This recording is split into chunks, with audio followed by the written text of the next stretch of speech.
네, 안녕하세요. 저 CJ 제일제당의 AI 혁신 사례를 발표할 AWS의 솔루션즈 아키텍트 최용호입니다. 먼저 서두에서는 제가 프로덕션을 위한 이제 여러 가지 고려 사항들에 대해서 말씀을 드리고 뒤에 이어서 이제 CJ 제일제당의 장승범님께서 AI 혁신 사례에 대해서 발표를 진행하도록 하겠습니다. 최근에 많은 기업에서 이 생성형 AI를 활용해서 다양한 유즈 케이스로 프로젝트를 하고 있습니다. 생성형 AI 애플리케이션을 프로덕션에 반영하기 위해서는 중요하게 고려해야 될 사항들이 있습니다. 최근에 이제 쏟아지듯이 출시하는 이런 다양한 파운데이션 모델들 중에서 우리의 요구 사항에 맞는 적절한 모델을 선택을 하셔야 됩니다. 그리고 우리 사내의 데이터를 활용하기 위해서는 LLM에게 적절한 데이터를 찾아서 전달을 해줘야 됩니다. 필요에 따라서는 사내 시스템을 연계를 해야 될 수도 있고요. 그리고 프로덕션 배포를 하고 난 다음에는 몰려드는 트래픽을 감당할 수 있는 그런 확장성을 갖춰야 됩니다. 만약에 사내 민감 데이터가 유출돼서는 안 될 테고, 그리고 사용자가 부적절한 질문을 하게 되면 우리 비즈니스에 큰 영향을 미칠 수가 있습니다. 그리고 또 LLM이 어느 한쪽에 편향된 그런 답변을 하면 문제가 크겠죠. 이에 대한 방지를 이제 사전에 수행을 하셔야 됩니다. 아마존 베드락은 이런 여러분들의 고민과 고려 사항들을 해결하기 위해서 그 다양한 기능들을 지속적으로 추가하고 있습니다. 아마존 베드락은 단순히 생성형 AI 모델을 제공하는 것에서 더 나아가서 보시는 화면처럼 이제 다양한 기능들을 지속적으로 추가하고 있습니다. 먼저 API를 활용해서 다양한 파운데이션 모델을 손쉽게 사용하실 수 있고요. 그리고 많은 고객들이 채택을 하시는 검색 증강 생성을 관리할 서버 없이 구현하실 수 있도록 기능을 제공하고 있습니다. 그 외에도 에이전트 기능이나 뭐 모델 평가 기능, 그리고 악의적인 그 공격을 사전에 차단할 수 있는 가드레일과 같은 이런 다양한 기능들을 제공하고 있습니다.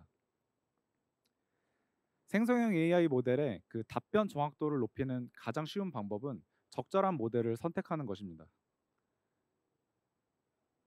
아마존 베드락에서는 엔트로픽의 클로드 모델과 아마존 노바를 비롯해서 50개가 넘는 파운데이션 모델을 제공하고 있습니다. 지속적으로 모델을 추가하고 있고요. 그리고 각 모델별로 장점이 다 다르기 때문에 요구 사항에 맞게 선택적으로 사용하실 수 있는 게 아마존 베드락의 큰 장점입니다.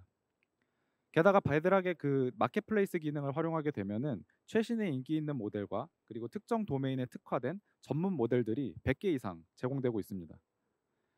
사내에 추가 그 학습이 필요한 데이터를 보유하고 계시고 이 데이터를 준비만 하시게 되면은 파인 튜닝을 손쉽게 해보실 수도 있고요.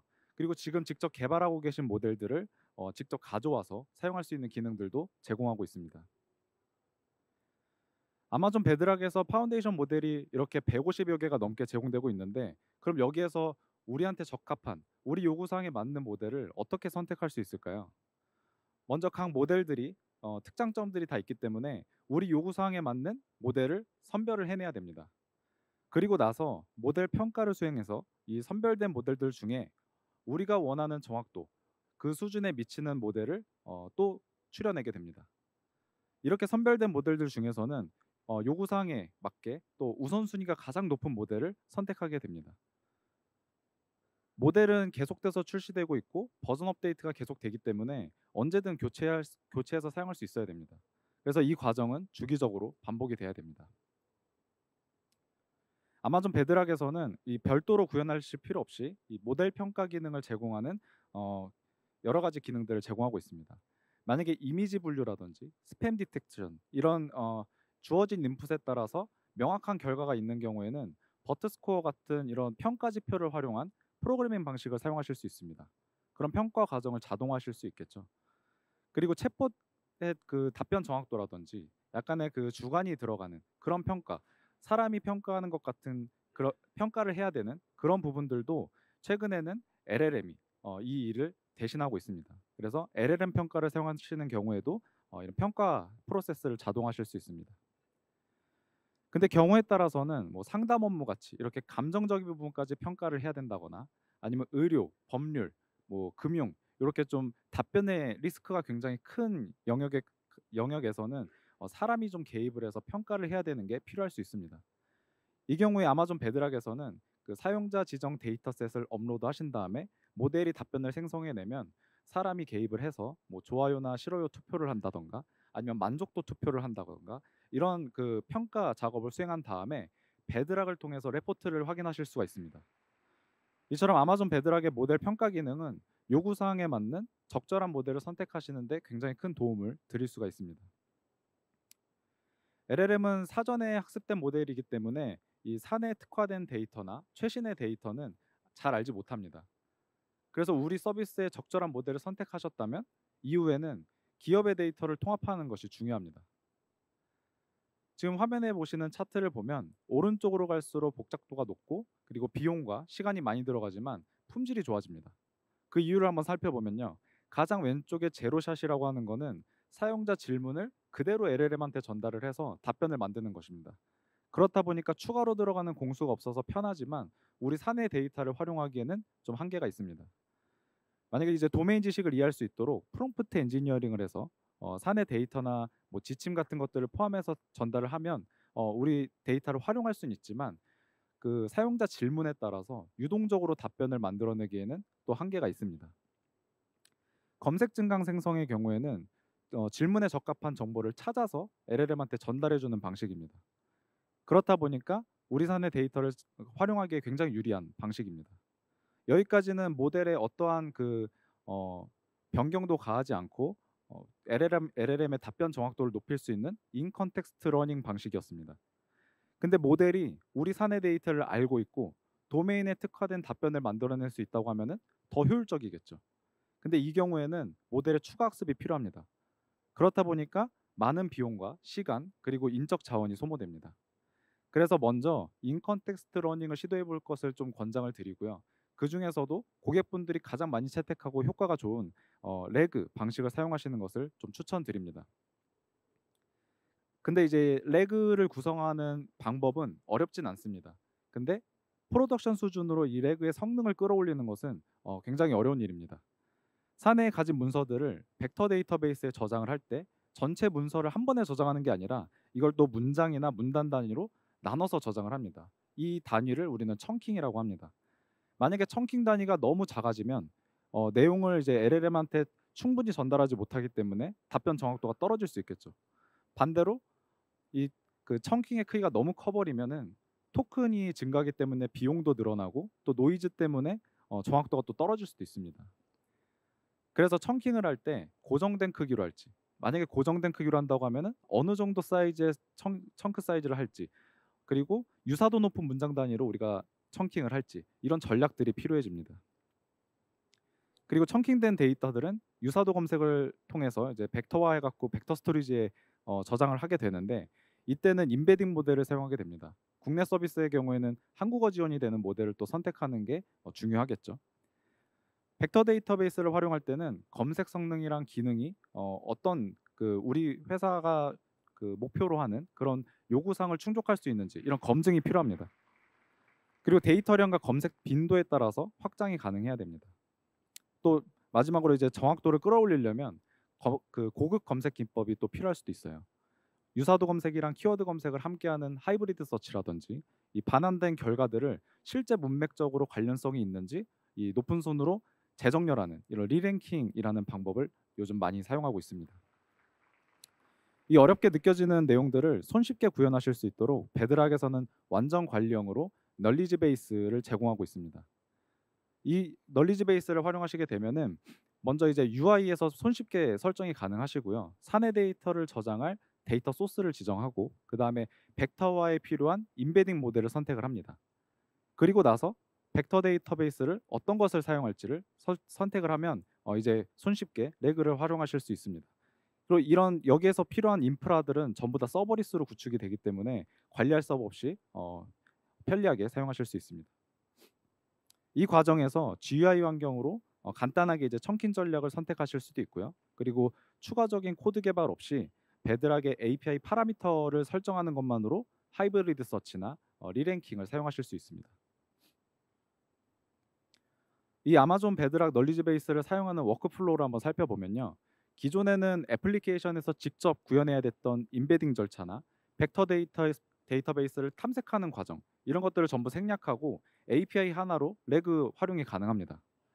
데이터 소스의 데이터를 만약에 갱신하게 된다고 하면은 백그라운드에서 자동으로 이 벡터 데이터베이스에 반영하기 때문에 항상 최신의 데이터를 활용하실 수가 있습니다. 근데 이제 한 가지 고려해야 될 점은 이 레그를 사용하게 되면은 전달하는 데이터량, 그러니까 LLM한테 전달하는 데이터 양이 많아질 수 있습니다. 그래서 토큰 양이 굉장히 커지는 거죠. 그래서 유사한 질문이 빈번하게 만약에 들어온다고 하면은 매번 연산을 하는 것은 비용이나 성능 면에서 좀 비효율적이겠죠. 이때 아마존 베드락의 프롬프트 캐싱 기능을 사용하시면 동일한 프롬프트로 들어온 요청에 대해서 LLM이 재연산을 하지 않고 기존의 연산이 끝난 행렬값을 그대로 사용하게 됩니다. 이런 이유로 성능은 올리면서 비용은 오히려 절감하는 효과를 얻으실 수 있습니다.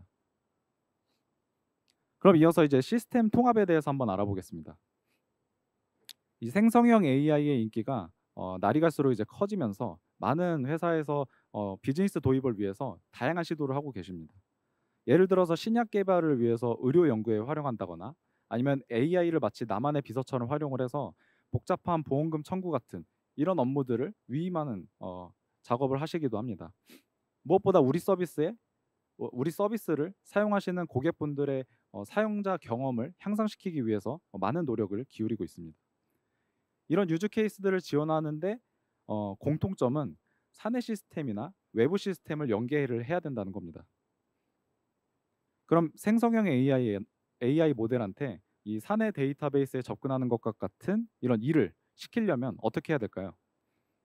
사용자가 질문을 하면 이제 컨텍스트 정보랑 지침을 생성형 AI 모델한테 전달을 합니다. 그러면 이 모델이 어떤 행동을 해야 될지 알아서 판단을 하고 그 다음에 필요한 데이터를 가져와서 답변을 생성하도록 하면 되겠죠. 이렇게 생성형 AI 모델한테 작업을 시키는 대표적인 패턴들을 한번 소개시켜 드려 보도록 하겠습니다. 먼저 툴 유즈라는 것은 우리가 식사를 할 때 숟가락을 사용하고 그 다음에 일을 할 때 노트북을 사용하시는 것처럼 LLM한테도 어떤 행위를 할 수 있는 도구를 제공해 주는 겁니다. 여기서 말하는 도구는 물론 좀 더 포괄적인 개념이긴 하지만 애플리케이션 코드의 함수라고 볼 수 있습니다. 그래서 다른 말로는 이제 펑션 콜이라고도 부릅니다. 그리고 리플렉션이라는 거는 벡터 데이터베이스나 아니면 LLM이 그 생성한 답변 결과가 우리가 원하는 수준에 미치지 못할 때 다시 탐색해 오거나 답변을 다시 만드는 방법을 의미를 합니다. 이런 과정을 거쳐서 정확도를 올리는 거죠. 그리고 플랜 앤 익스큐트 같은 경우에는 답변을 만들기 위해서 필요한 투두 리스트들을 LLM이 이렇게 쫙 만들어냅니다.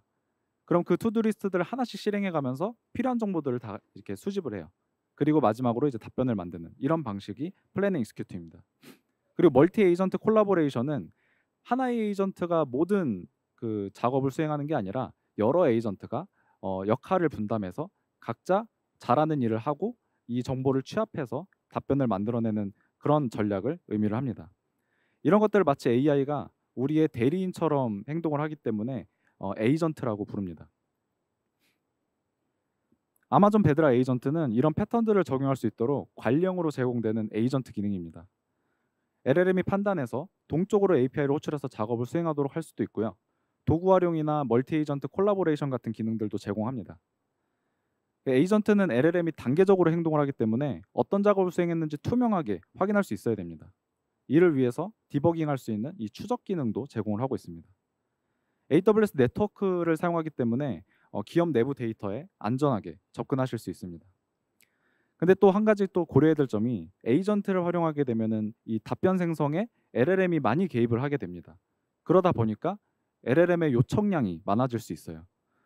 AWS 서비스들은 기본적으로 할당량이 존재하는데 이 아마존 베드락도 마찬가지로 분당 사용할 수 있는 토큰량이나 요청수 같이 할당량이 존재합니다. 이런 이유로 에이전트를 사용하는 사용자가 많아지면 이제 할당량 제한에 걸릴 수도 있겠죠. 이때 크로스 리전 인퍼런스라는 기능을 사용하시면 동일한 모델을 여러 리전에서 그 근처에 있는 리전의 그 할당량을 가져다 사용하실 수 있습니다. 그래서 최대 2배까지 더 사용하실 수 있고 이 다른 리전의 모델에 접근할 때는 AWS 네트워크망을 쓰기 때문에 지연이 최소화되고 보안도 강화할 수 있습니다. 게다가 이 네트워크 사용량에 대한 비용은 과금되지 않아요. 그래서 비용 효율적으로 이 증가하는 트래픽에 대응하실 수 있습니다. 자, 마지막으로 이제 데이터 보안에 대해서 한번 알아보도록 하겠습니다. 생성형 AI를 활용하실 때 이 프로덕션에 반영을 하게 되면은 가장 중요하게 고려하셔야 되는 부분이 이제 보안입니다. 우리가 구축한 애플리케이션 서버가 불필요하게 인터넷망에 노출될 필요가 없겠죠. 그리고 많은 고객분들이 우리 사내 데이터를 이 파운데이션 모델을 개선하는 용도로, 학습하는 용도로 사용하는 것이 아니냐라는 우려를 많이 하고 계십니다. 그리고 LLM이 생성한 답변에 잘못된 정보가 포함돼서 회사 브랜드 이미지에 타격을 줘서는 안 되고, 그리고 개인 정보 유출을 해서 이제 그 브랜드 이미지에 타격을 주는 그런 참사가 발생해서도 안 되겠죠. 아마존 베드락을 통해서 생성형 AI 모델을 사용하실 때 인풋 데이터와 아웃풋 데이터는 모두 파운데이션 모델의 학습에 사용되지 않습니다. 그리고 모든 데이터들은 전송 중이나 저장 중에 암호화돼서 저장이 되고요. 베드락 API를 사용할 때는 기본적으로 인터넷망을 사용하지만 이 프라이빗 링크라는 것을 활성화해서 사용하시면 AWS의 네트워크를 사용하게 됩니다. 그래서 인터넷을 통하지 않고 안전하게 통신하실 수 있습니다. 그리고 이 아마존 베드락은 GDPR이나 SOC, ISO와 같은 이런 컴플라이언스 규정을 준수하고 있고요. 주기적으로 심사를 받고 있습니다. 이 정보는 여러분들 콘솔에서 AWS 아티팩트라는 기능을 확인하시면 이 인증 정보를 보실 수 있습니다. 모델들이 만들어낸 답변을 100% 믿고 우리가 사용자한테 제공을 해도 될까요? 물론 모델 자체에서 이제 이런 유해한 컨텐츠를 필터링하는 기능은 있지만 다른 회사에서는 허용되는 답변들이 우리 회사의 보안에는 위배될 수 있습니다. 그래서 아마존 베드락에는 가드레일이라는 이 보호 장치를 제공해서 유해한 컨텐츠를 차단하거나 아니면 회사에 허용할 수 없는 주제를 이제 답변하지 않도록 필터링하실 수 있습니다. 또한 개인 정보가 포함되어 있으면은 그 개인 정보를 제거하고, 그리고 컨텍스트 기반의 관련성을 한 번 더 검증해서 할루시네이션이라고 하는 이 환각 현상을 줄일 수 있습니다. 지금까지 말씀드린 내용을 정리해 보겠습니다. 먼저 사용 사례에 맞는 기능을 가진 적합한 모델을 선택하셔야 됩니다. 그리고 사내 보유한 이 데이터들을 얼마나 잘 활용할 수 있느냐가 곧 경쟁력이 됩니다. LLM이 만능은 아니기 때문에 LLM이 할 수 없는 것들은 에이전트를 한번 활용해 보시기 바랍니다. 보안은 언제나 최우선이니까 또 이를 도와줄 수 있는 가드레일 기능도 한번 활용해 보시기 바랍니다. 이어서 CJ제일제당의 장승범님께서 아마존 베드락을 기반으로 AI 혁신을 이뤄낸 CJ제일제당의 사례에 대해서 발표를 진행하도록 하겠습니다. 감사합니다. 안녕하세요. 이번 세션은 CJ제일제당이 사내에 AI를 도입하고 어떻게 AI를 사내 내부에 정착시킬지, 그 정착을 위해 AI 플랫폼을 구축하던 여정과 그 여정에서 느꼈던 지점들을 공유하는 시간이 될 것 같습니다. 저는 CJ제일제당의 AI 플랫폼 엔지니어를 맡고 있는 장승범입니다. 아젠다는 다음과 같습니다. 왜 사내 AI 플랫폼이 필요할까? 그리고 만약에 우리가 직접 AI 플랫폼을 만든다면 상용 서비스보다 더 잘할 수 있는 지점은 무엇이 있을까? 그리고 실제로 AI 플랫폼을 어떻게 만들었는지, 그리고 마지막으로 그 AI 플랫폼으로 우리가 조직을 어떻게 변화시키고 있는지에 대해서 소개를 드리려고 합니다. 왜 사내 AI 플랫폼을 직접 구축하게 되었을까요? 여기 한 회사의 사례가 있습니다. 물론 CJ제일제당의 사례가 아니라는 점 분명히 해두고 넘어가겠습니다. 회사 안에 리더십들은 어떻게 해서든 AI를 빨리 사내에 도입하라고 재촉하고 있습니다. 그리고 많은 팀들이 각자의 팀에서 AI를 도입하기 위해 고군분투하고 있죠. 이런 사례에서 하나씩 예를 들어보겠습니다. 맨 왼쪽의 사례는 외주개발 사례입니다. 법무팀이 외주개발을 통해 법령 정보를 조회하는 챗봇을 구축했다고 예를 들어보겠습니다. 이런 경우 해당 챗봇은 법령에 대해서만 조회를 할 수 있고 각 사례별로 계속된 POC와 계속된 개발을 유도할 수밖에 없습니다. 그리고 두 번째 사례로 연구소로 들면 이 연구소에는 개발을 할 줄 아는 인재가 있었어요. 그 인재가 허깅페이스에서 특정 모델을 다운로드받아 자체 GPU를 통해 연구소 내부의 자료를 조회할 수 있는 챗봇을 만들었다고 가정해 보겠습니다. 이런 경우에는 연구소 내부의 자료가 사일로 형태로 서비스될 수밖에 없고요. 그리고 연구소에서 유지하는 GPU 비용이 지속적으로 발생할 수밖에 없습니다. 그리고 마지막 사례를 볼까요? 마케팅 팀에서는 외부의 생성형 AI 서비스를 팀 차원에서 구독하고 있었어요. 그리고 마케팅 관련된 이미지라든지 문구 등을 해당 서비스를 통해서 생성하고 있었죠. 중앙에서 인가되지 않은 형태로 사용하는 이런 팀 차원의 구독은 전사 기준과 불일치되는 생성형 AI의 산출물을 만들어낼 수 있고, 나쁜 경우에는 보안적인 이슈를 발생시킬 수도 있습니다. 다음 장표에는 부서마다 다른 AI 도입 속도에 대해서 소개를 드리려고 합니다.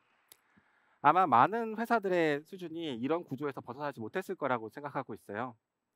소프트웨어를 개발하는 팀은 AI에 대한 이해도가 굉장히 높고, 공장에 있는 생산팀은 아무래도 AI에 대한 이해도가 떨어질 수밖에 없겠죠. 저희가 원하는 것은 서비스를 개발하는 팀과 공장에 있는 생산팀이 서로 협업해서 비슷한 AI 논리지를 가지고 더 나은 AI를 관련된 퍼포먼스를 내기를 기대합니다. 그러기 위해서 저희가 중앙에서 AI 플랫폼을 모든 구성원들에게 동일하게 지원해드리고, 그를 통해서 모든 부서들이 비슷한 AI 논리지를 가지기를 기대하고 있습니다. 마지막으로는 가장 큰 AI 플랫폼의 필요성이죠. 보안 이슈입니다.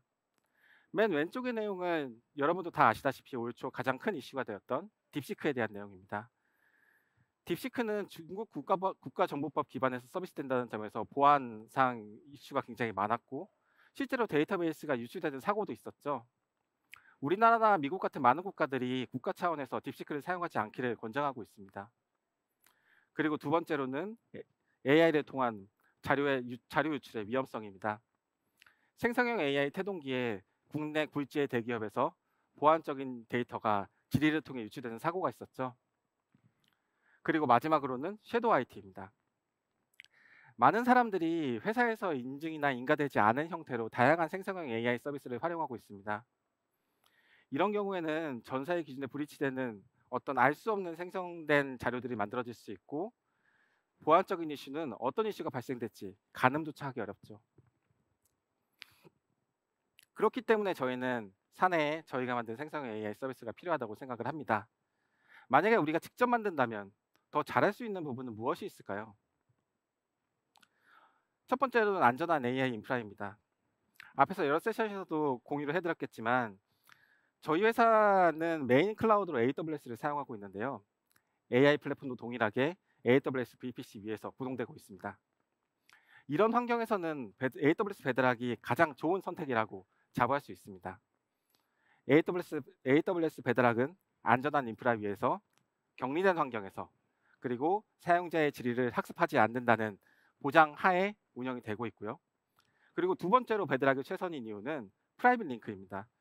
저희 리소스가 AWS VPC 위에서 구동되고 있기 때문에 AWS 베드락과 프라이빗 링크로 연결하면 절대 외부로 데이터가 유출되지 않는 아키텍처 안에서 아키텍처를 구성할 수 있었고요. 여기에 더해 저희는 AWS에 많은 도움을 받았는데요. AWS의 헤드 오브 엔터프라이즈가 절대 보안적으로 문제가 없다라는 인증 메일을 저희의 CIO에게 공유해 주었고, AWS 영업 담당자 분께서는 다양한 AWS의 보안 정책에 대한 자료를 공유해 줌으로써 이런 자료들로 저희 내부의 융합 보안에 생성형 AI 활용에 대한 인가를 득할 수 있었습니다.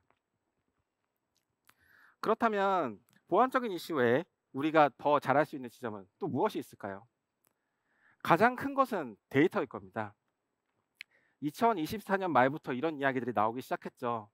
이미 거대 언어 모델들이 학습할 수 있는 자료는 고갈되었다. 그렇기 때문에 일례로 일론 머스크가 이런 말도 했었습니다. 거대 언어 모델이 학습할 수 있는 미래는 합성 데이터에 있다. 그렇게 이야기를 했었죠. 하지만 저희는 다르게 생각합니다. AI 모델을 활용할 수 있는 미래는 사내 데이터에 있다고요. 사내에는 외부에 공개되지 않은 거대 언어 모델이 학습하지 않은 많은 데이터들이 산재해 있고, 실제로 사내에서 AI를 도입하는 근거는, 그리고 목적은 사내에 있는 AI 데이터를 활용하기 위함입니다. 그렇기 때문에 저희가 사내 데이터를 활용한다는 점에서 더 강점을 가질 수 있다고 생각을 하고요. 그리고 여기서 더 나아가서 사내의 많은 구성원들이 사일로 형태로 가지고 있는 비정형 데이터들을 밖으로 끄집어내고 스스로 활용할 수 있게 플랫폼에서 제공하고자 합니다. 사내 구성원들은 많은 데이터들을 개인의 스토리지나 공유 파일 서버에 저장을 하고 있고, 이런 것들을 스스로 AI를 통해 활용하게 플랫폼을 제공해주면 더 나은 퍼포먼스를 낼 수 있다고 자부하고 있습니다. 그리고 두 번째로 저희가 외부의 생성형 AI 서비스나 외주 개발보다 더 잘할 수 있다고 자부하는 부분은 우리의 업무 프로세스를 알고 있다는 지점입니다. AI를 적용하기 위한 목적은 실제로 우리의 업무 퍼포먼스를 극대화하고 성과를 내기 위함이에요. 이렇게 업무 퍼포먼스를 높이기 위해서는 우리의 업무 프로세스를 알아야 하는데, 외부의 생성형 AI 서비스는 우리의 업무 프로세스에 대해 절대 알지 못하고, 그리고 외주 개발로 업무 프로세스에 맞는 어떤 산출물을 만든다라고 해도 해당 프로젝트에 한해서만 서비스를 제공할 수 있고, 이런 것들은 지속적인 성장을 보장하기가 어렵습니다. 그렇기 때문에 사내 업무에 최적화된 AI 서비스를 제공하기 위해서는 우리 스스로가 만든 AI 플랫폼이 필요하다고 생각합니다. 여기 우리가 활용 가능한 자산들에 대해서 보여드렸고요. 시간이 없으니 이 부분은 일단 스킵하겠습니다. 그래서 우리가 잘할 수 있는 지점이 이런 게 있다는 것까지는 소개를 했는데, 그럼 실제로 우리가 AI 플랫폼을 어떻게 만들었는지를 소개해드리려고 합니다. 저희가 생각하는 AI 플랫폼의 구성 요소는 다음과 같이 3가지로 소개를 드릴 수 있을 것 같습니다. 첫 번째는 이 플랫폼에서 사용할 생성형 AI 모델, 두 번째는 이 모델들이 활용할 도구들, 마지막으로는 저희가 활용할 지식 자산들이 될 것 같습니다. 각 요소들이 어떻게 우리가 접근하고 있는지는 다음 장표들에서 소개해드리겠습니다. 첫 번째로 생성형 AI 모델입니다. 저희는 AI 인프라를 굉장히 중요하게 생각하고 있고, AI 게이트웨이라든지 AI 모니터링 시스템을 구축해 놓아서 AI 모델의 활용성을 극대화하는 것을 목표로 하고 있습니다. 이런 AI 인프라를 통해서 최신 모델들, 클러드 3.7이라든지 노바 같은 모델들이 나왔을 때 바로 저희 인프라에 적용할 수 있는 준비가 다 마련되어 있고요. 그리고 파운데이션 모델을 통한 채팅부터 시작해서 이미지, 비디오 인식과 같은 멀티모달리티, 그리고 인베딩 모델, 이미지, 비디오 생성 모델, 더 나아가서 OCR 모델과 같은 다양한 모델들을 바로 서비스할 수 있도록 기술 기반을 마련해 놓고 있습니다. 그리고 앞에 설명드렸다시피 AI 인프라를 통해 AI 게이트웨이에선 AI를 활용하기 위한 키를 통해 인증 인가부터 TPM, RPM과 같은 사용량 제어를 하고 있고요.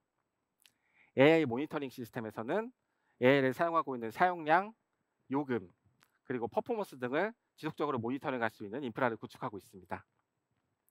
그리고 여기서 더 나아가서는 AI가 스스로 플래닝하고 AI들끼리 협력해서 작업을 수행하고, 그리고 그 결과에 대해서 스스로 판단해서 사용자에게 알려줄 수 있는 일련의 에이전틱 AI 기능도 개발할 계획을 가지고 있고요.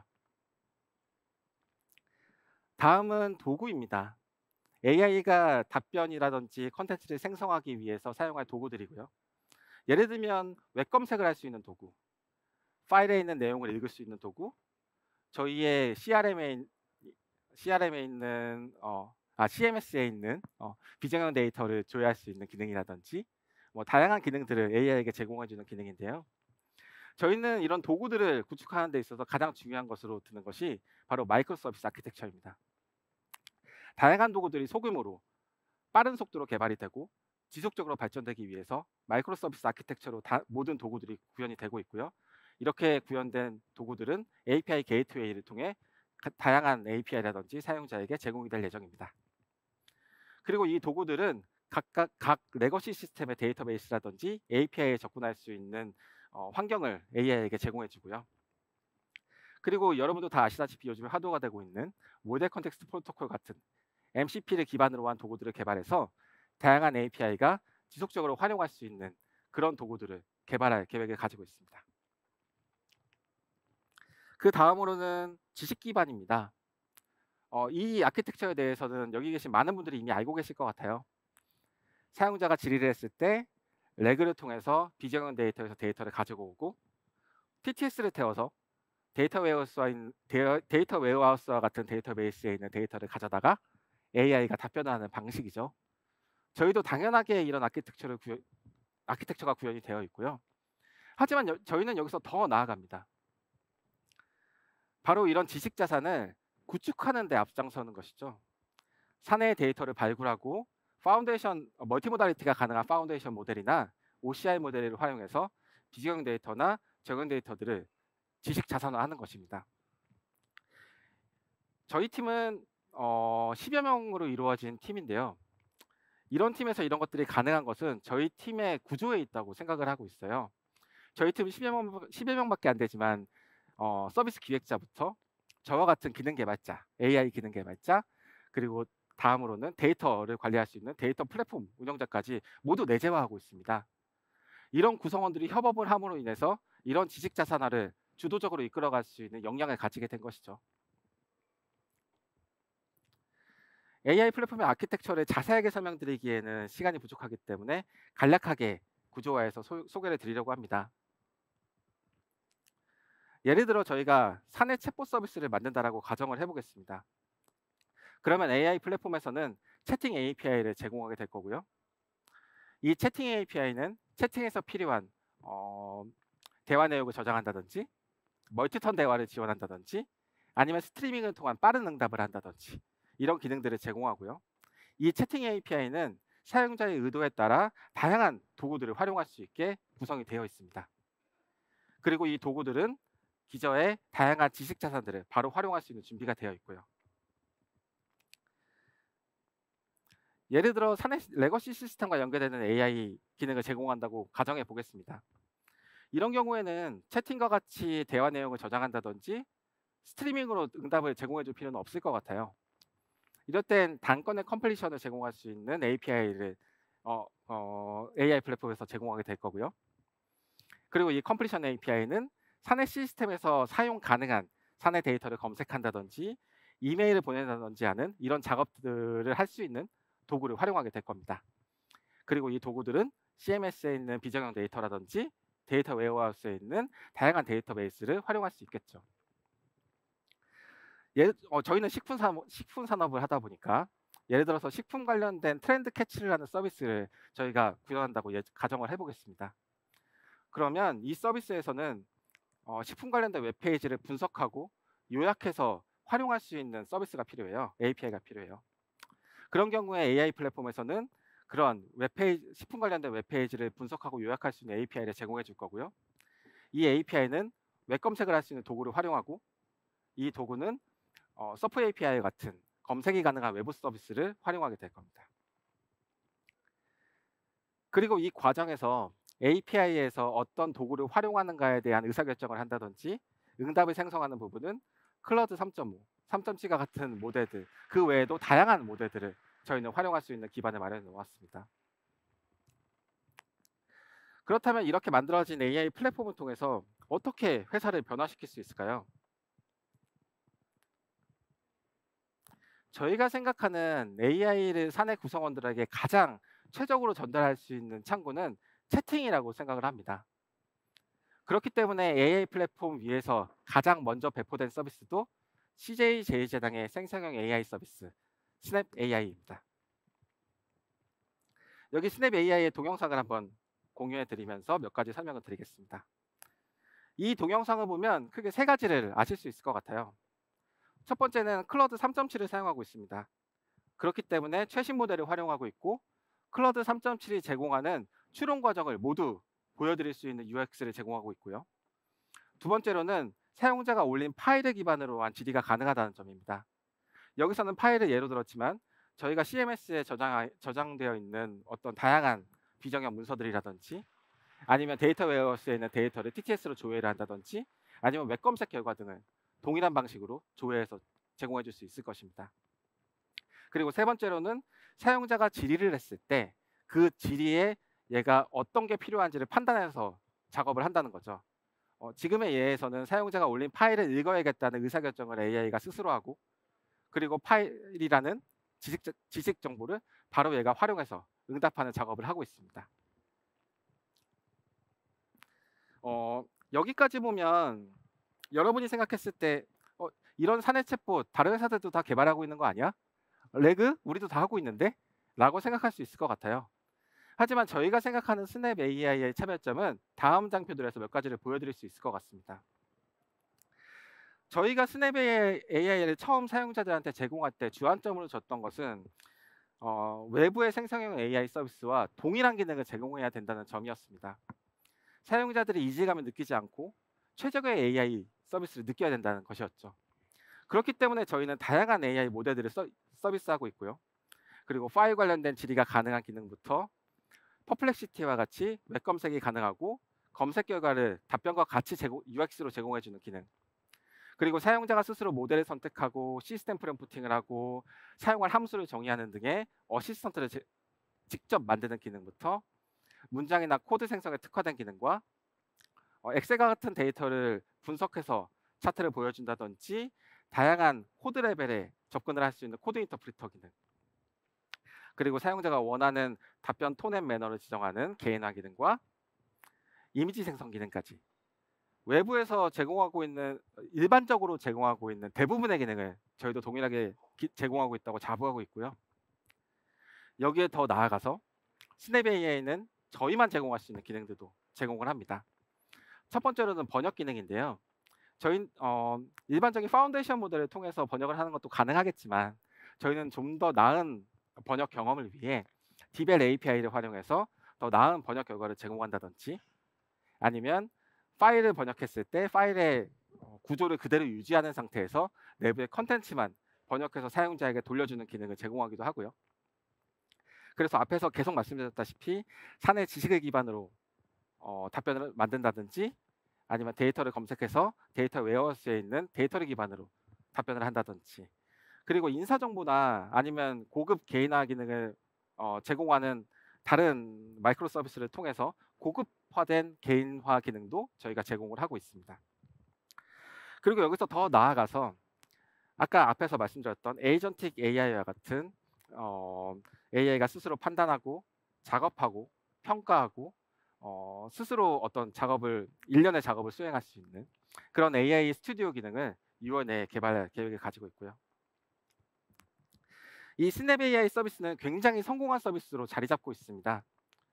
월간 사용자 기준으로 2,900명 이상이 활용을 하고 있고요.